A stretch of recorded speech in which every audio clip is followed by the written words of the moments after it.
Entering the second week of the election campaign, new polling done exclusively for Global News shows where the opportunities lie for the leaders trying to win votes.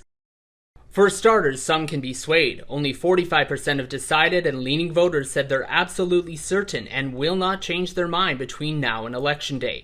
And 20% of Canadians say the party they're voting for this time around is not the same as the one they voted for in 2019. And the prospect of another minority government may be a motivating factor at the ballot box, with 2 in 3 Canadians agreeing that they hope somebody wins a majority government so they don't have another election for a while. As we saw in the last polling, the Liberals had a lead at the day they called the election, but there's been a lot of indicators this week that suggest that they may have stumbled out of the starting block. And there should have been, there actually was some clues that they didn't have a lot of momentum going into the election, because the results that we saw around the time they were calling the election, the call day, were almost identical to what we saw over the last couple of months. So the trouble with that, of course, is that the government has control of the complete agenda, not just in terms of calling the election, but all the announcements and other things that they can do to generate interest in their program and to make the case to Canadians that they should be reelected prior to that election being called. And it doesn't seem to have happened this time.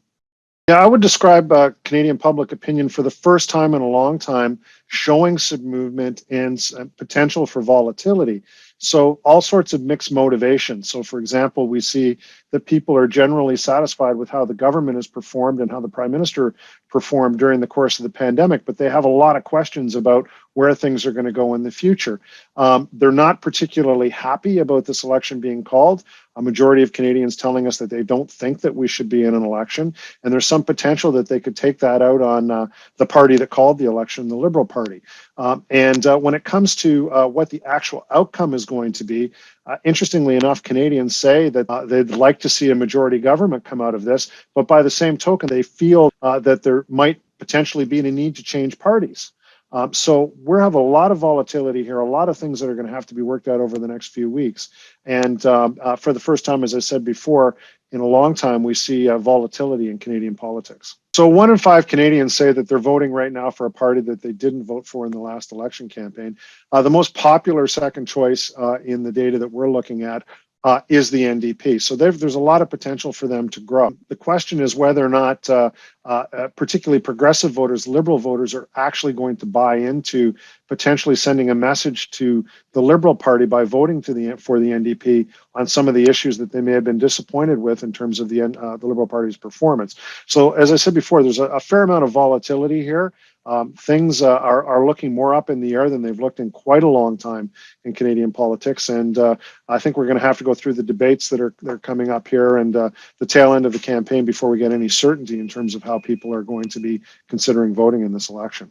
But in a lot of pandemic elections, we're seeing that the friction of the election process plus the risk associated with showing up and voting in person has suppressed voter turnout. In Nova Scotia, for example, they recorded a very low voter turnout for that province. So normally in that sort of circumstance, you would expect that the people who are going to be most likely to vote, the most habitual voters, are going to be baby boom voters, so older voters. And usually there's an advantage for the Conservative Party. But this time around, we're seeing that the NDP, the Liberals, and the Conservatives all have groups of that boomer population that are affiliated with them. So the likelihood that the Tories are going to get are going to be the only benefactors from a ballot box bonus like we've seen in the past is not necessarily going to be the case this time around, at least in the early going as we look at the polling.